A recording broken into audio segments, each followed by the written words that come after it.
The Sith Trooper making his debut. This is an all-new figure sculpt. It's a brand new trooper design based off of the Sith Trooper for the Rise of Skywalker.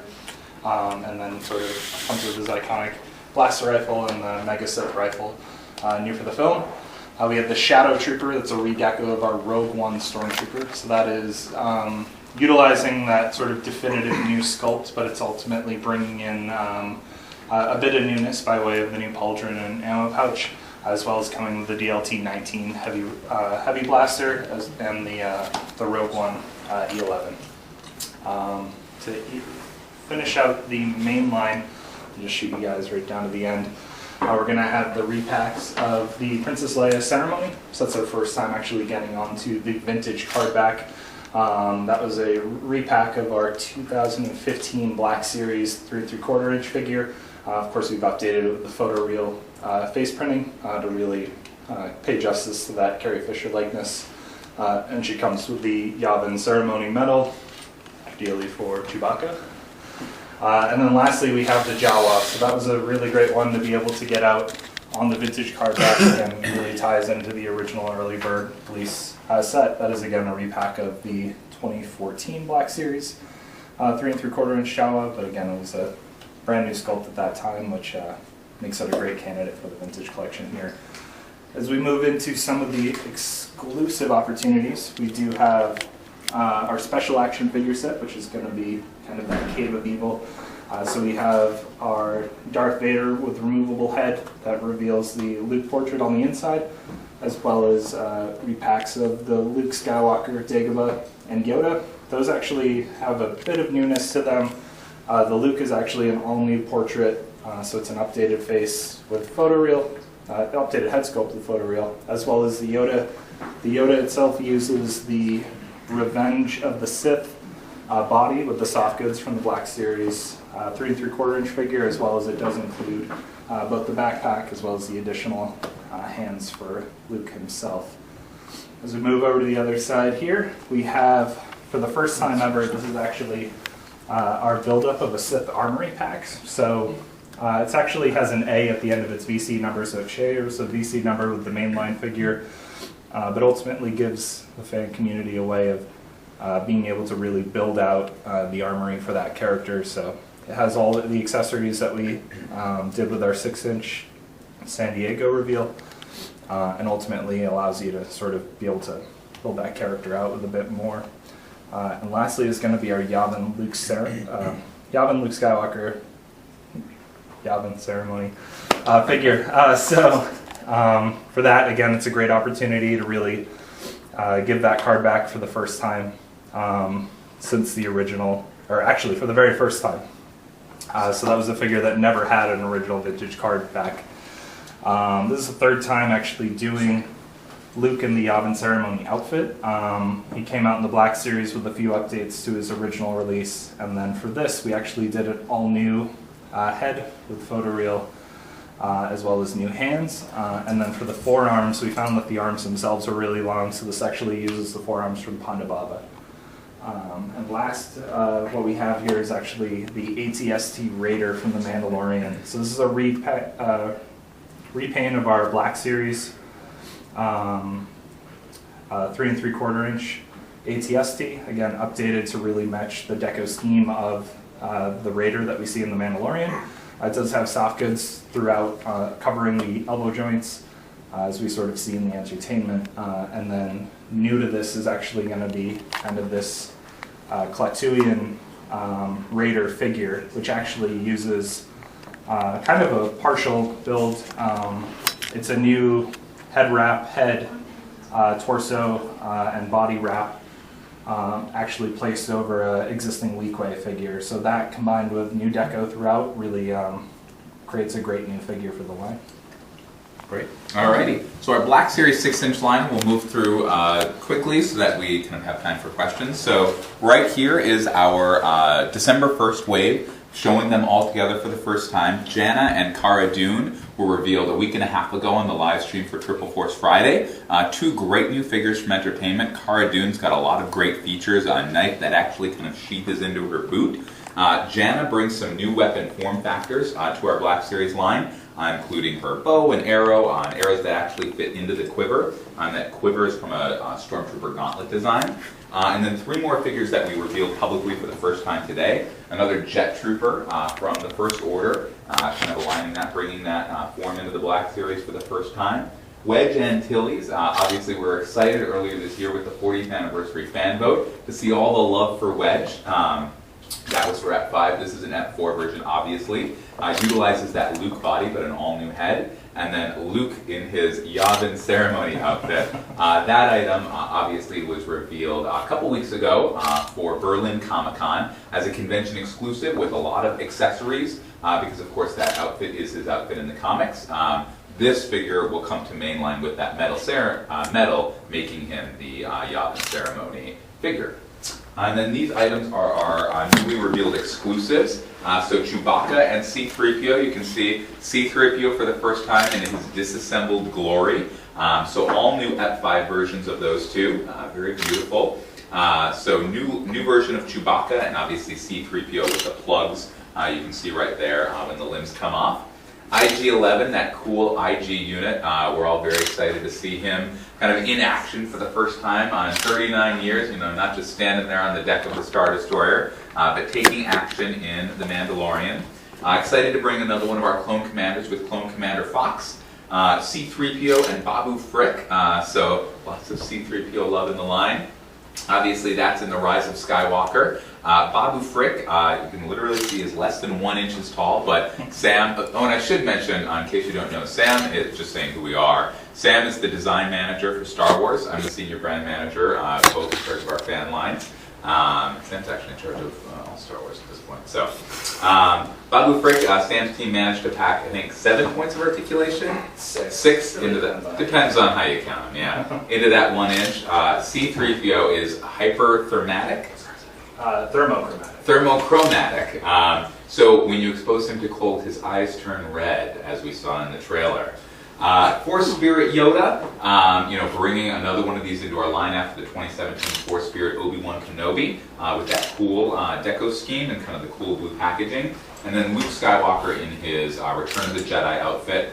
We revealed this one yesterday on our live stream. Only have the out-of-pack figure because that impact figure was an early prototype without the cloak. But excited to see him kind of get that early on in Return of Jedi treatment he deserves. I'll talk through Skywalker Saga, then you want to close with the roleplay? Great, so our Skywalker Saga collection, basically a few of these were revealed on our live stream a week and a half ago. So our 3 OT ones right there were revealed then, bringing obviously our iconic figures from the OT to this collection, as well as our Droid 3-pack, and then these 5 were new reveals today, celebrating the prequel trilogy, and then two packs from the sequel trilogy with Poe, Finn, Rey, and Kylo Ren, basically harkening back to the past with this gold treatment on figures. And we only had 1 set of impact figures, as we revealed today. If you flip them around, they form a nice collage. Bring us home. All right, so last up, we have this collection here. So first it's going to be the Galaxy of Adventures Luke Skywalker in his Jedi outfit. This is actually the first time Luke is actually being done in the Galaxy of Adventures line look. So what we've done is sort of done something that kind of covers off on Luke throughout the entire film for Return of the Jedi. So he does actually have the alternate outfit of being able to be seen in both his Jabba's palace scene, as well as you can just robe the upper tunic and have his Return of the Jedi sort of Battle of the Emperor outfit underneath. These figures themselves definitely bring in quite a bit of articulations to the styling, as well as offer a great action feature. So he has a 2-handed overhand strike that you can do. But the great thing about the action features on these is they don't hinder articulation at all. So everything is clutch, so you can actually move and articulate all the portions out while still retaining that feature. And again, they don't actually have like push buttons for all sort of grab, whim, and release, which is great. So we move into some of our Black Series roleplay. We have our Incinerator Stormtrooper helmet. This is actually the 4th release of the Stormtrooper helmet, which is a great new look for the helmet. It's actually the first time we've treated it in a matte coating. Previously, it's always been a gloss finish, so you have a lot more of that chipping and weathering to the helmet, as sort of we see it both in video game form and upcoming in kind of its live action release. And lastly is going to be our new Force Effects lightsaber. So for those of you that didn't get to see this on the panel, this is actually an all-new platform for us for the Force Effects sabers. We've been releasing these since about 2010. This is the first time we've really changed up the technology in these. So these actually use a progressive LED blade, so you get that really smooth ignition. It's no longer banded as the blade progresses. And you also have the accelerometer that recognizes position that you hold the blade in. So when you ignite it in a downward position versus igniting it upwards, you actually get those different ignitions based on how you see them in the film. But you'll notice throughout the blade you actually get kind of that crackling effect, which is actually utilizing the adjustable LEDs to have a different color. So you can have the full blade actually strike, but you can also activate some great secondary features. Oh, I knew the batteries were going to die on this one. Batteries are about to go. Having that blast effect happen throughout the blade and also being able to have great features kind of brought into the sabers themselves here. All the blades are removable from the hilt, so you can actually remove, display them, and they also have barrel plugs that reveal the kind of exposed kyber crystal that fit back into them.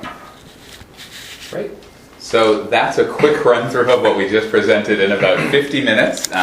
So what questions can we answer for you guys? Is there anything coming out this year that you haven't announced yet? Let me think. There might be a couple more items, but this is far and away the vast majority of our 2019 line. The 3-pack, is that general release or exclusive? That is exclusive to Target. Okay. And what is the release on that? And then I guess that wave and then those two have not been released yet, right? I think that was a Best Buy. That's correct, yeah. So all of these, I believe, are later this fall. None of these are currently in stores right now. The wave is marked for December 1st. You know, as you know, waves Right. wave in and out. The other items are, I believe, mostly November 1st, but later this fall.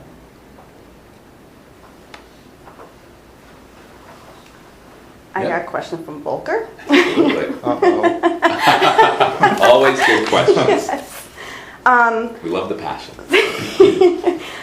So I'm not going to mention any names or a website, but he has heard a specific website that claims that source has told this I know what person. this is. No. No. The answer is no. But ask your question. Definitive no. So you already know about the 3 3/4. The rumors that it's going away? Yes. Yeah, it's not going away. Okay. We Sorry, addressed as it. someone who doesn't know, Oh. So there was, on one of the fan sites, there was a rumor that if the 3 3/4 inch line didn't perform this fall, then we It's were going to going be to... proven out over the next 25 figures, and if it Yeah. wasn't a success, it would go away. There is literally no truth to any part of that. I have no idea where it came from. We're planning out for the next couple of years. It's in the plans. It is as much in the plans as our Black Series 6 inch can I line is. piggyback off that at least a little bit? Yeah, absolutely. Someone asked me to ask about, I guess this is we're coming up to the 9th movie and the product doesn't have 5 points of articulation that I guess previous lines Yeah. had. So are you guys going to eventually incorporate that as well into this? Maybe we haven't seen it yet, but it's something that's been sort of standard within the last 40 years and you guys recently brought it back. Are you guys going to be doing that for this, or is that just shelved for the time being? Yeah, so obviously you're referring to the fact that our Galaxy of Adventures 5 inch line has replaced kind of our 5 POA 3 3/4 inch line as our main kid focus line. Basically, we had the 5 POA line for movies past. All of our conversations and research, they were a little smaller for kids' hands. In our research, we learned that kids did want a little more articulation. So we're bringing both of those things forward in our Galaxy of Adventure line. And so that is our main kid-focused line. Vintage, obviously, as I said, we have great plans for the future. That is now the exclusive home of the 3 3/4 inch scale. And we're excited now that kind of all of the 3 3/4 inch figures we put out will be in that super articulated form, and none of them 5 POA. So they will, none of them will have that. That's not going forward, the 5 POA. yeah, the current plan is for the Vintage to be the exclusive home of super articulated 3 3/4 inch form. And ultimately, it kind of tells a nice bridge of story to sort of ending the saga in terms of the packaging line look for the first 3 movies. Was that what you see right there. Yeah. So ending the 9th film of having the 3 3/4 in the similar line look, but with the trade dress for the 9th film is ultimately kind of a way for that to live on. Going back to where we started. Can you talk about the packaging a little bit? I've noticed that the packaging, especially the newer figures, looks more almost kind of like a blur effect on the background and like a Photoshop out, more focused on the main character.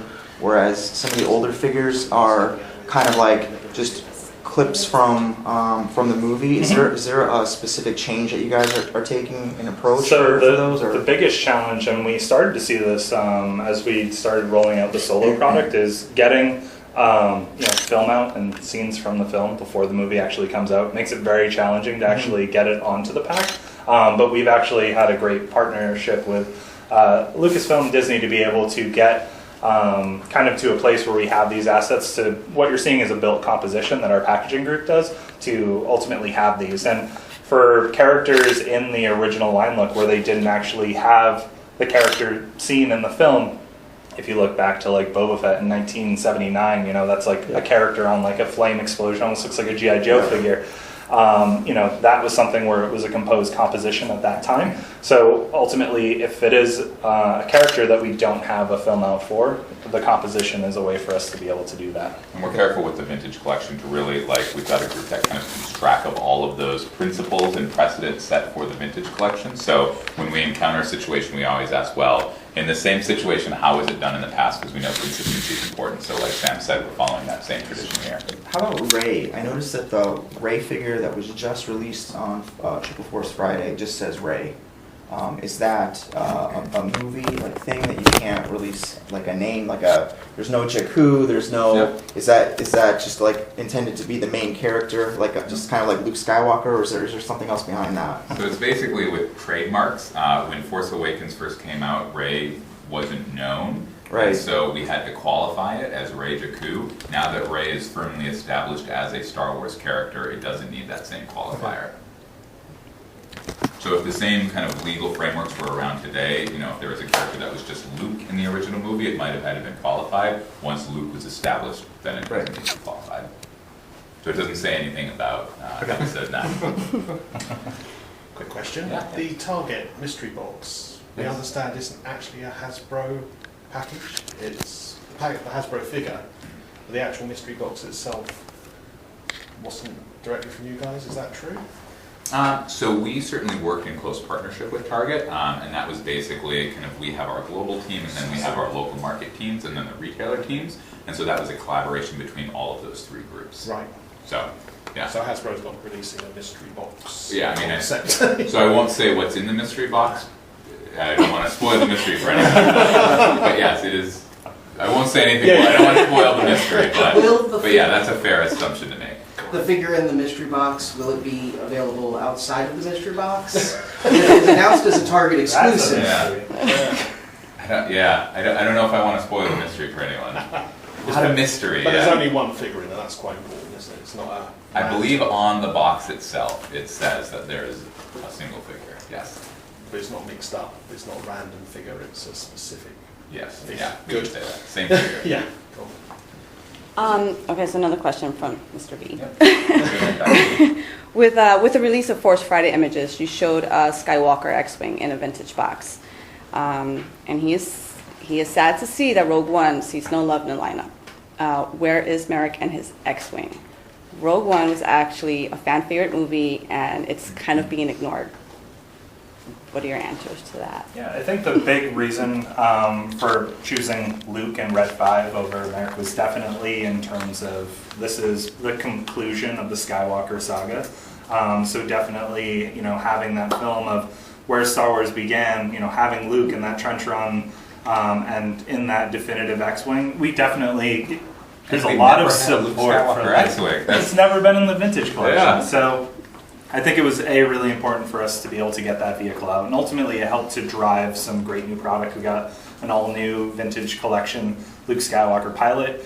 As some of our Force Effects roleplay, we had our premium roleplay Luke Skywalker Red 5 helmet, and ultimately there was a lot of celebration of Luke across all scales. So It was a great opportunity. I think there's certainly going to be plenty of opportunity going forward to certainly look at some of the milestones and support. I think Rogue One has, what's it coming up on?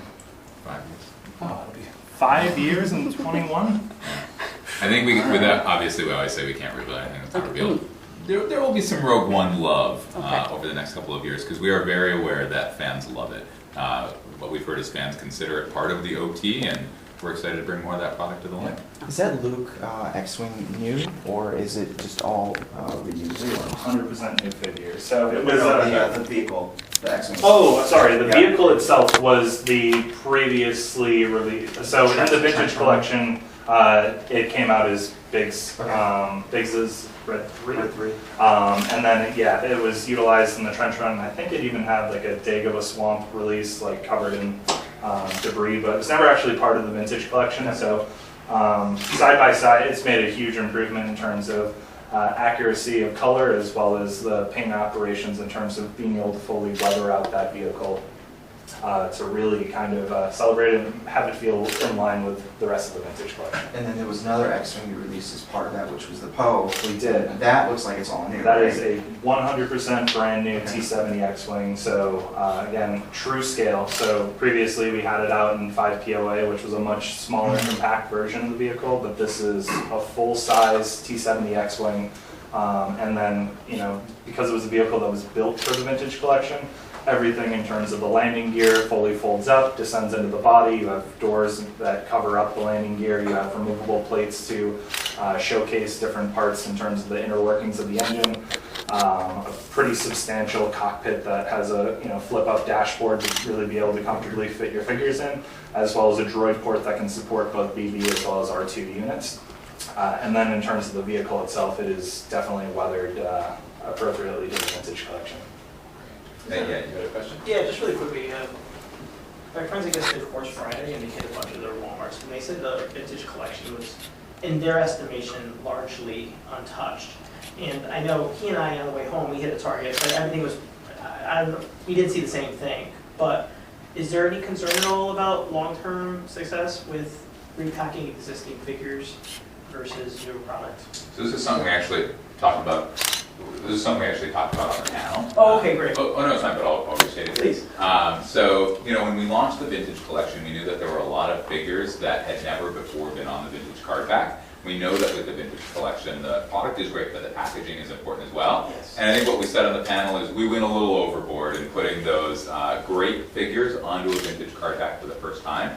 We've heard from the fan community that there are what we call smart repacks. So we're doing less of the repacks in the future. There will still be some because they're completely additional items. They don't take the spot of a newly tooled figure. They're extra. And so we'll have a few of those come out a year on where the Princess Leia Yavin ceremony was an addition to the line, and we removed Darth Revan because we heard from the fan community that she was more desired. So, Oh, very cool. so there will be less. They'll be meaningful, and they still have a great place in the line. Excellent. Is there a figure that you guys haven't done, like the personal favorite? Millions. Wicket.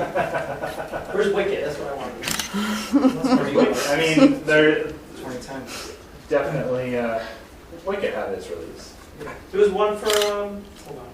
I know my favorite. Sorry, in vintage or in Black Series? Black Series. Oh yeah. Black never done a Series. Wicket. Oh, we switched it over to 6-inch. Oh, my apologies. Yeah, No, these no. are their questions as well. We have not touched an Ewok form in 6-inch yet. Definitely something we would love to get to eventually. Again, the great thing, but also kind of the challenge of Star Wars is because we have so much entertainment coming out in terms of being able to spread and support everything.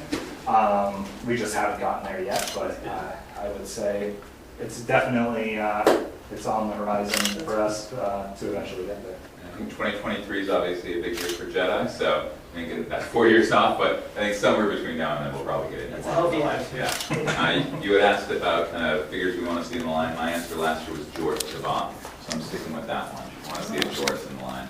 Heir to the Empire. I'm such a big fan of the obscure aliens, and unfortunately some of them don't see as much screen time as I'd like Sarko Plank, but I'd say for me it's either Bendick or Edrio Two Tubes, so those are some of my favorites. You did tease a bit Fortuna figure some time ago. So what he's referring to, You weren't there. At San Diego Comic-Con, we built a little bit of I a see. diorama. We were Yeah. a little overzealous in terms of some of the customs we did for that. One of those was a bit for Juna, but you just needed to be in that scene. I was curious if it went on custom. If there was, For that, it was similar to the Rancor or something we put together for that, but again, it definitely gauged quite a positive fan reaction, so similar to the Ewok. No plan right now, but hopefully there's an opportunity, and definitely with an upcoming anniversary of Return of the Jedi, maybe that could happen. Very cool.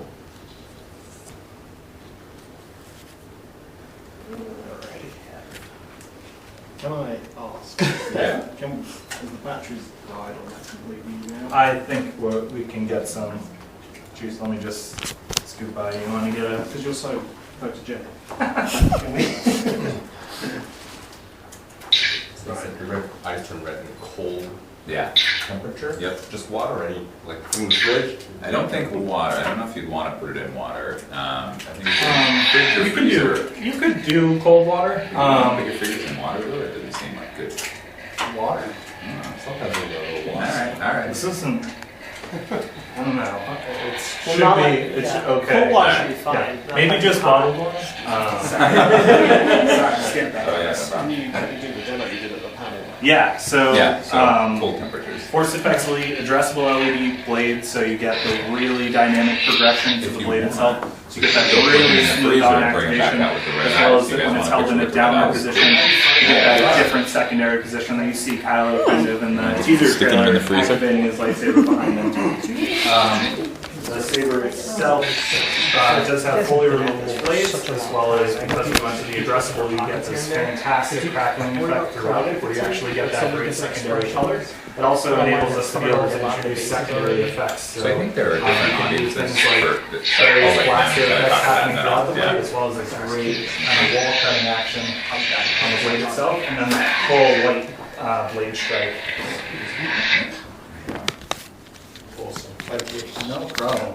There was a question about, with so many different lines, do we worry about collector fatigue? I think the thing that we talk about internally is there's kind of a different audience for each of the lines.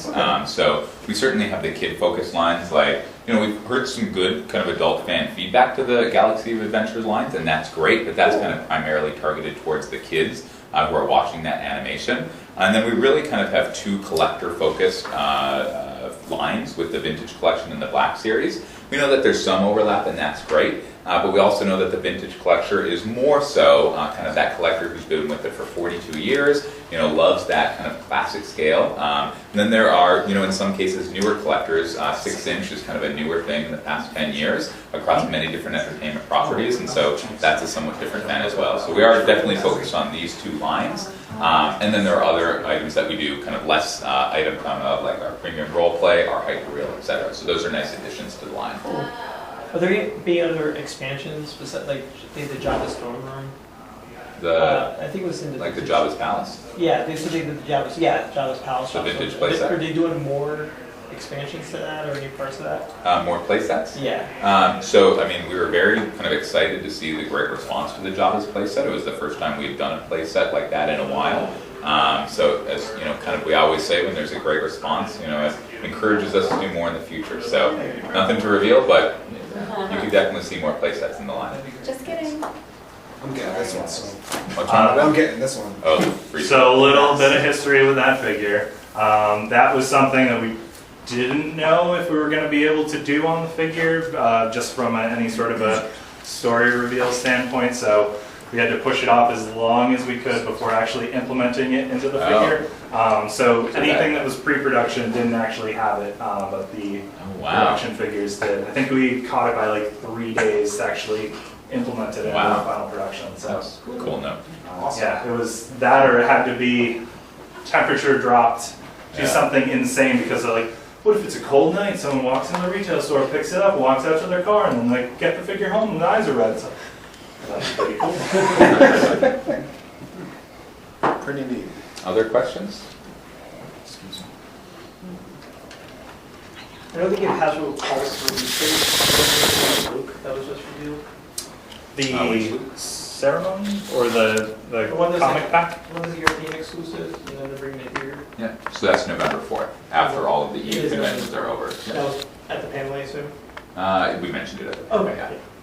Thank Hey you. guys, I have a question. So a lot of the figures, for example, the Luke Gavin here looks very similar to the Luke Gavin there, and the articulation scheme is pretty similar. Are these essentially scaled down versions of the 6-inch? No, they're definitely different. I mean, that Luke in particular was actually originally released in, I think, like 2007, and then saw an update as part of the Black Series where he got like a partially updated new torso. He got new arms, a new vest, and a new head, and then we revisited again to make it even more modernized. This Luke is 100% newly tooled, so we definitely get questions in terms of because we're in a digital environment, Right. how much like crossover is, but definitely given the two drastically different scales, as we go down to 3 3/4, there's simply details that we can't really capture. So for example, the Sith Trooper is a great example where it's like the number of ridges have to be manipulated in order to actually have those details come across versus the number of ridges we can get on the 6-inch figures, as well as you'll see like single jointed knees and elbows, whereas we get into these, you'll see the double jointed knees there. And, sorry, go ahead. Go ahead. Sorry, I've been asking a lot of questions. Any plans for Rey's lightsaber that we've seen on Rise of the Skywalker? Yeah, so we always say we can't reveal anything before we officially reveal it. We're fans kind of first and Yep. foremost, so we were at Celebration when that Emperor kind of came on at the end of the first trailer. Like I literally leapt to my feet and started screaming when we saw that trailer with Rey, Darkside Rey, whatever they're calling her. That was amazing. I think we're excited to see the movie, and again, if there's positive fan reaction to things, we'll bring them to the line. So, yeah, Great. nothing to reveal at this time. Any engineering challenges in a lightsaber that folds in half? I have confidence that if we chose to do it, our crackerjack engineering team could figure it out. I mean, the great thing about what we've seen a lot with the sequel trilogy is they went back and did so much in terms of practical effects. So, even things like with the riot baton, we actually got to work with the prop shop and with ILM to actually see how that mechanically opened up, because that wasn't just a digital effect that they did on screen. They actually, did the solve for having it expand open and scissor out in a clockwise, counterclockwise action, and then sort of just adding in the energy effects in post. So, looking at that lightsaber, it's 100% something that, from a mechanical standpoint, was something they proved out physically before bringing it into that world. So, I think we can do it. You stole my answer. Sorry, you got it. Oh, we just have time for like 1 or 2 more questions. Great, I think you have one. Last year at MCM London, Hasbro held a panel, and numerous vintage re-releases were announced that were supposedly hard to get in Europe, and you guys wanted to bring them back to the market. This year, as it turned out, 2019 was the worst year ever in terms of distribution. They had 18 vintage figures canceled out in Europe. Not a single VC09 Boba Fett needed. What is your response to that? Yeah. That there's not a lot of European market happening. So this gets to something we talked about at the panel as well. A change that we made for this fall, you can actually see on some of our packaging here. If you flip it around, there's an extra translation on the back. I think it's German. We've added German actually. And what that means is that these items are able to now go to the North America and to Europe. In the past, items would basically have to hit a production quantity separately for the North America and European markets. Now they can be shared, and we did that in order to get more distribution to our European countries. So one of the side results for the vintage collection is that now US fans will have the slip sheet in them. We did that even though US fans don't love that, because we want to improve distribution in Europe. So that's part of the efforts we're doing to ease those very problems. Do you mind if I turn that around? Maybe Yeah, take a absolutely. picture of that for him. There's an A version of that figure. Yeah. Thank you Is so the much. price the same, or is it is a different class of So it is or- a different price as a It's $15 instead of the regular mainline. But the big thing is we didn't want to necessarily just introduce a VC number, a new VC number for the character, just because it's sort of seen there side by side. It's the same figure. So ultimately being able to build out all of those additional accessories for that character obviously drives it to being something really unique in the line. And again, adding that A variant was something where we've actually gone to gotten to be able to add something completely new to the vintage collection. I think it's a great idea. I like it. Sounds great. Thank you. Okay, I think that's time. All right. Thank you guys so much. This is really such a treat for us to chat with you and answer questions, and we love the passion. We're excited for the future of the line. I'm excited too. Awesome. Great. Thank you so much. Thank you.